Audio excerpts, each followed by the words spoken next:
Welcome back, everyone, to Why I Collect Comics. My name is Ken, and if you've checked out the channel before, you will notice that this is a new format. I ditched the backdrop. It's just a video podcast format that I'm going with here. There's a variety of reasons that I am doing that. The main reason being I'm hoping that it's an easier setup.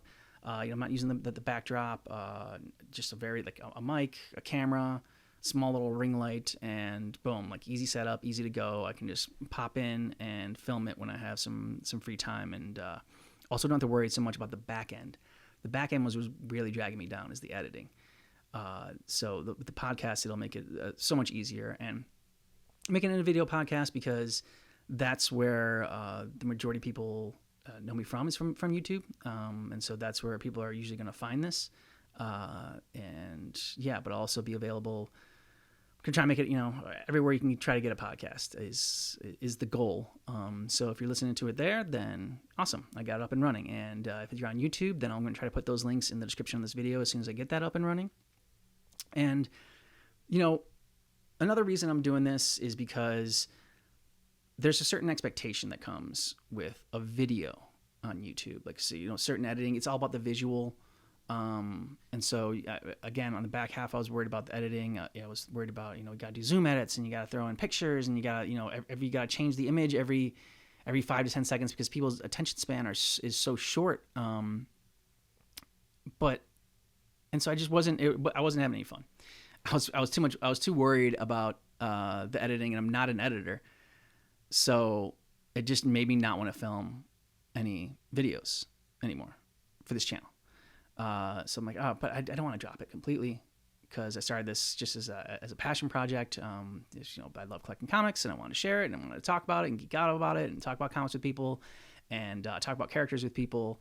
And so how am I going to make it easier so that I'm more willing and wanting to film? And that's why I decided on this video podcast setup. Also, when I'm with Bethany and we're doing our Definitely Not Definitive channels, when I'm looking at the camera and we're doing that, I'm treating the camera more like it's a live studio audience, right? And we're there, and that's like how you bring a lot of energy to that video. It also helps having Bethany there. It makes me a lot more comfortable in my own skin, and I feel like everyone's watching her anyways, so I don't worry too much about how I look or how I sound or the stupid things that I say. But then when I'm doing the videos by myself, I noticed that I was very self-conscious, and I was very aware that I was being recorded, and I was kind of like trying to edit the film. Yeah, I'm making great films here.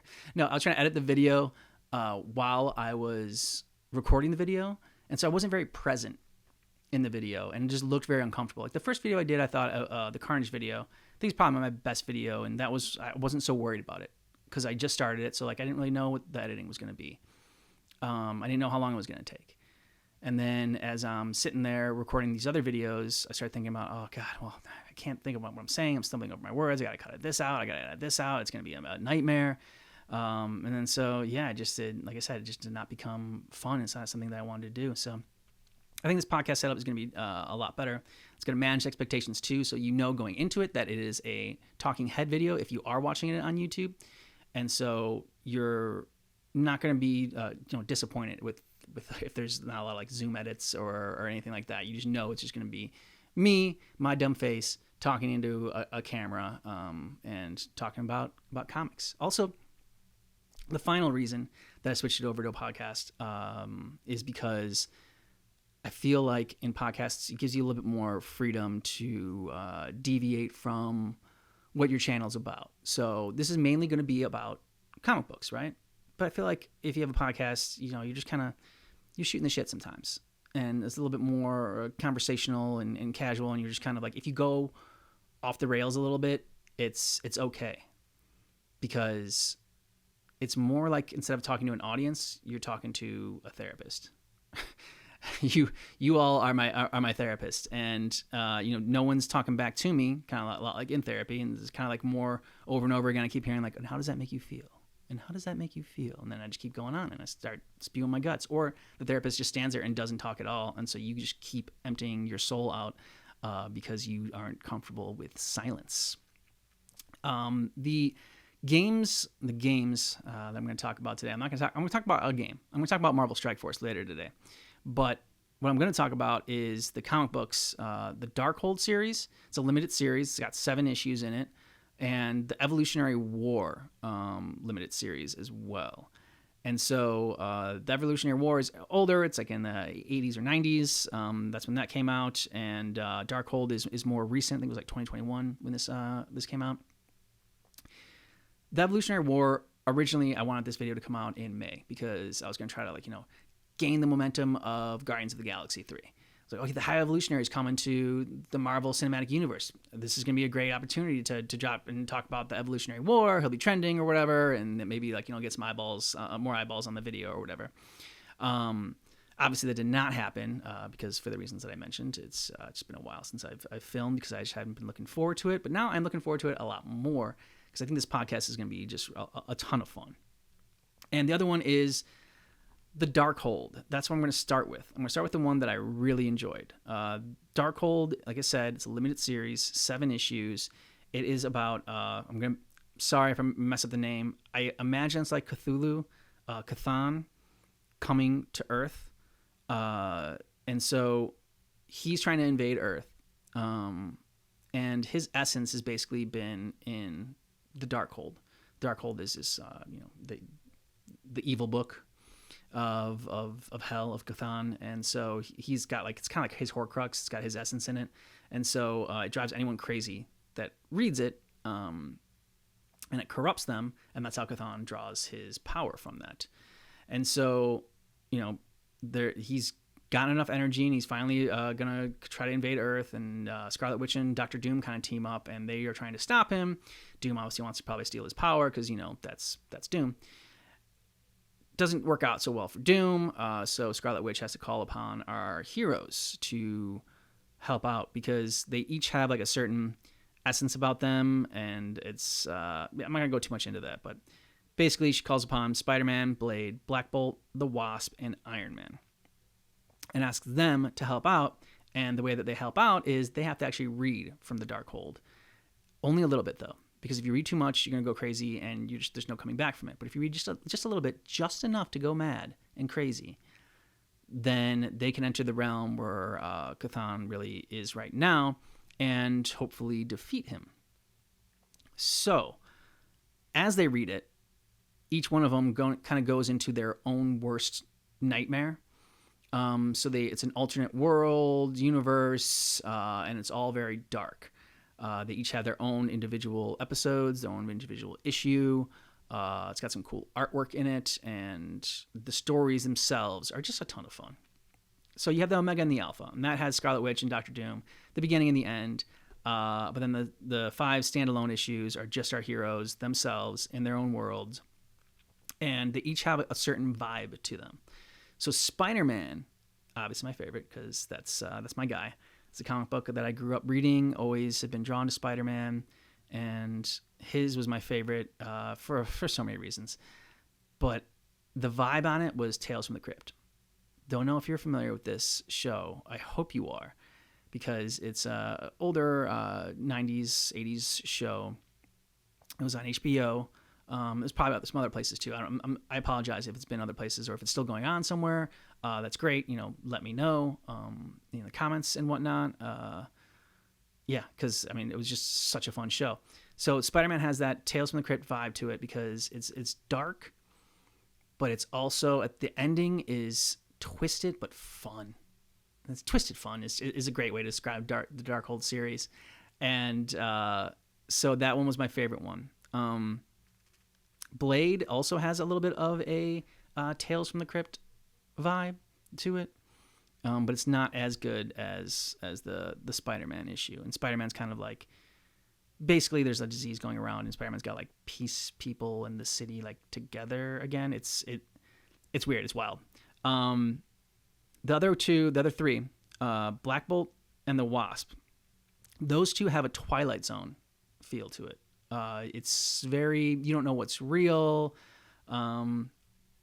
Black Bolt has a nice twist ending there where it leaves you wondering. It could go either way. You're like, okay, I don't know I don't know exactly what happened, as far as I'm not certain that the ending is it's not confirmed. Basically, the ending's not confirmed. I'm trying to find. I'm searching for my words here. I cannot find them, which is great when you have a podcast, because it's all words. But yeah, so the ending is very, like, it's up in the air. You know, you're left wondering, and you're left curious. And if it was, yeah, man, I wish I could describe it better. I bet you wish I could describe it better too. The Wasp one, this has a fun classic vibe to it. So it's, some of the panels have like earlier 1950s or 60s. They're drawn in that kind of art style. So that adds to the flair for it. And obviously everyone's kind of like dressed up in that same style as well. The Wasp one wasn't my favorite. It's probably got one of my favorite artworks as far as the cover goes, and like the artwork within the comic itself, I thought was really cool. The story was all right. Twilight Zone-esque, not as much as Black Bolt's, but still kind of got that vibe. The final one is Iron Man, and this one has a twisted what if vibe to it. So the What If comic book series from Marvel, you might have seen the TV show. Hopefully you've read some of the comic books in it. And it's basically like, what if Iron Man was, the suit controlled him? And yeah, and so it's dark, it's twisted, and it's that's a fun tale. Probably my second favorite one after Spider-Man. Spider-Man was the best one, then Iron Man, then I go Black Bolt, Blade, Wasp. If I had to rank them. So if you're curious about this, you can get it on Amazon for $20. You can get the book. So this is why I collect comics. I collected the comic books themselves. I don't collect books, but I know some people do.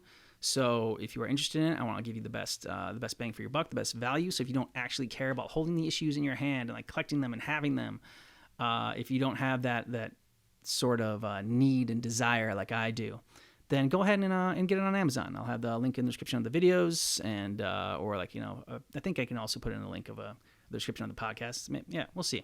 If it's there, great. If not, then it'll be on YouTube. I paid $25 for these. Retail is about $30. That's not including tax and not including shipping. So that's why Amazon's an even better deal, because if you have Prime, $20, probably free shipping. It'll be great. Moving on to the Evolutionary War. This one, I was a little disappointed. Not gonna lie. It's very, like, there's not really a strong through line or like plot from each issue to issue. Each issue's kind of standalone a little bit. The most through line, the biggest, like, issue to issue one that you have to like read it in order is because of the ending. So like these aren't annuals.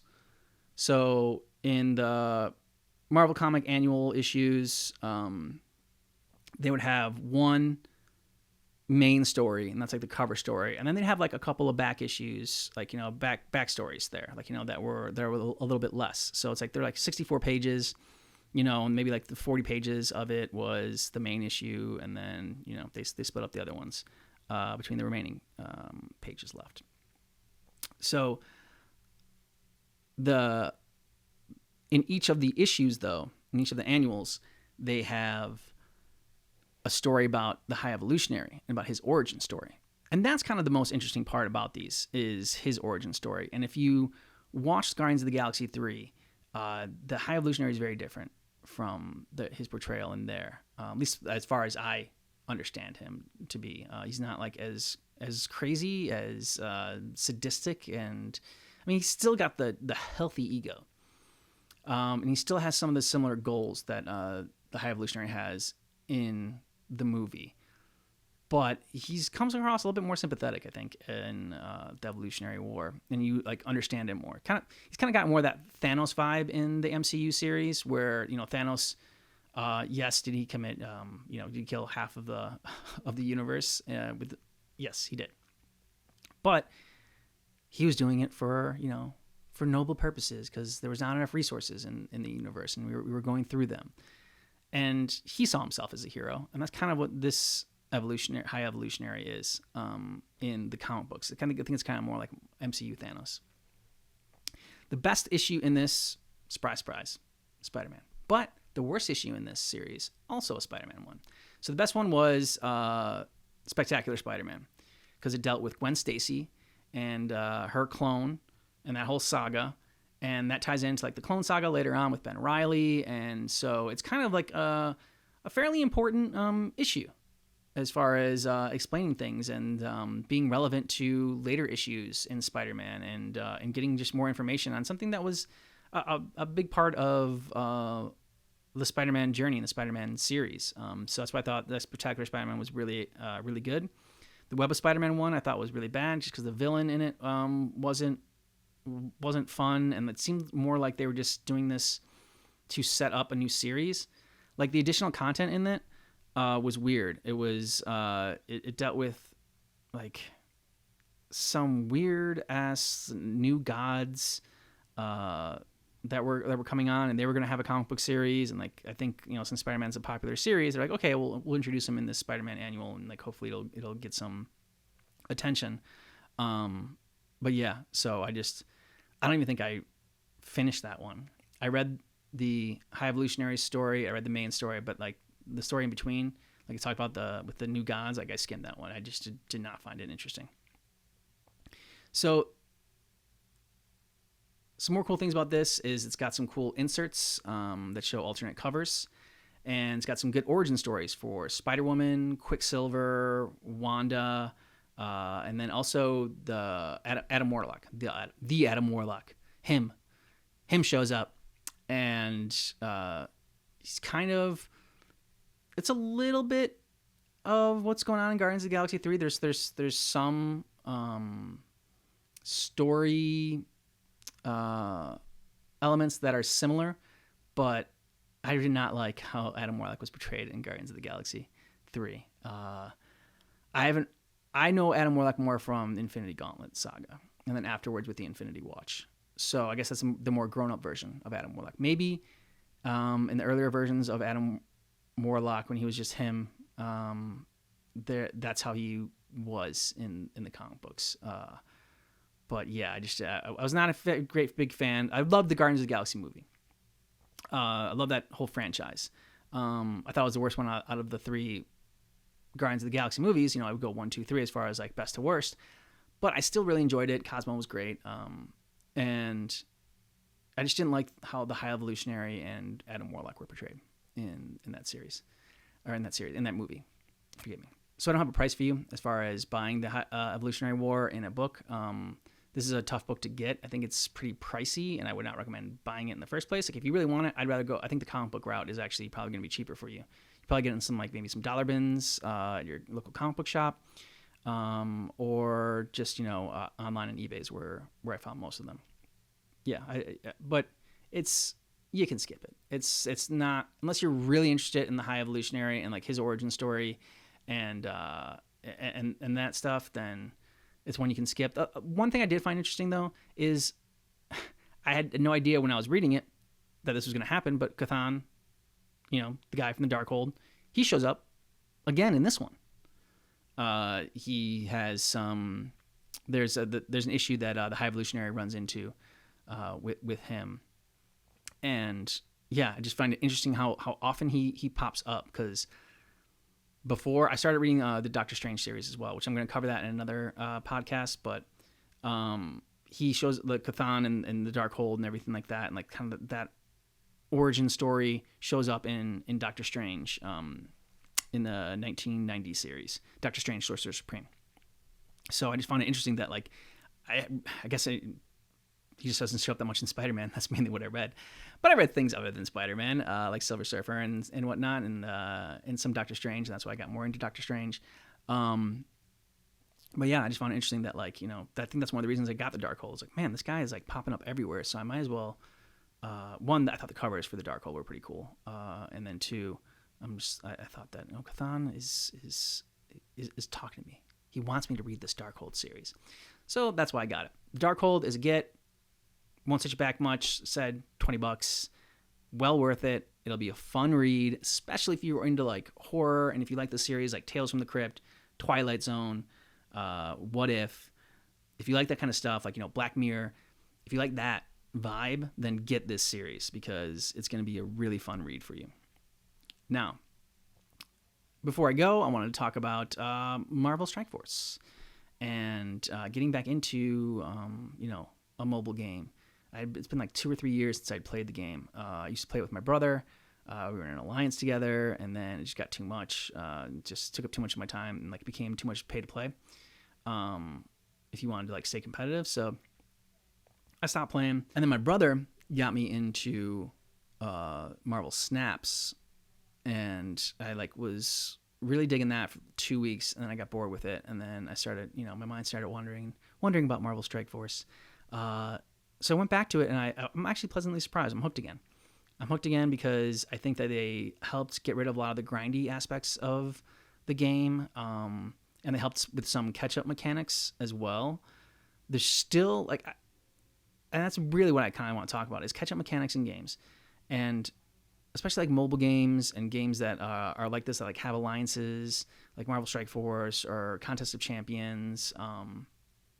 Those are the games that the mobile games that I played. And it's just, how do you keep your player base, but grow it? Because it's gonna die down a little bit. But like, how do you get new players to catch up so that they can keep the game going and keep the game fresh? And I think that I'm wondering if this is just something that is from the games that I played that they seem to have struggled with this, or if this is something that other games have as well.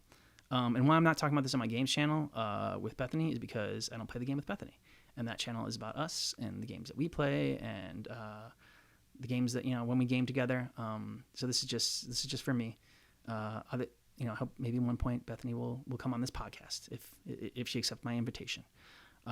But, normally if we have free time and we're doing something work related, it's probably for the other channels. So probably not going to happen. But, yeah, so I'm just curious if anybody else has had this issue and why, if what you think would be something that can help people catch up. Because like these games, what they don't understand is like, I get at a certain point, like you're free to play, but at a certain point, if you want to advance farther or if you want to advance quicker, you're going to have to pay, right? And they usually have like certain choke points. Like with this game, there's like, you gotta have gold to level up your characters. You gotta have training mats. You gotta have ability orbs. You gotta have these, training mats, gear. And so like, there's like 5 things you need in order to level up your character. And so, and then like each time, and there's like, certain levels of the gear. Like, now the gear goes up to whatever, like gear 19. There's like it starts out with green gear, and that's like the lowest you can get, then blue, then purple, then orange, then the teal. Like teal right now is the hardest to get, right? Okay, that makes sense.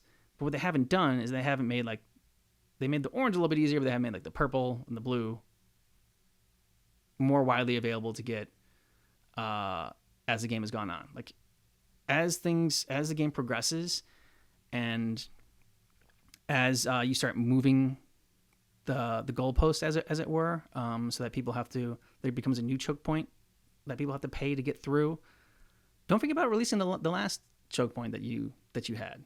All right, and like maybe like release the floodgates and make it easier for people to catch up to that one point, to that choke point, but then get stopped right there. Does that make sense, or am I just crazy? Like, you have to vault people farther ahead and have them catch up quicker. So it means you have to make materials more available, especially if you like play a daily player. They should just be handing out stuff like candy. They did have like a really great deal that was like you can catch up and like boost up your roster. You get like, I don't know, 5, 6, 7 teams, and they can get them to a certain level. You got to pay for that, but I felt like, okay, I'm like, this is actually a good catch up mechanic. And I thought about it and I was like, okay, does everyone else think so? But of course everyone was bitching about it on Reddit and saying like, oh, these are like old teams and these teams aren't gonna help any new players out, but that helps me out as a new returning player. I thought it was a really great idea, and a really, really great deal. And they need to do more of that stuff in gaming. That's especially mobile gaming. Like, find out more ways to catch people up quicker, which is just releasing more material, right? Like, go back and see the parts where you tried to block people, or like you tried to slow play people, right? Because that's what it is. It's like, okay, if you're getting impatient, you can always buy this stuff, all right? But now people are trying to buy other stuff, all right?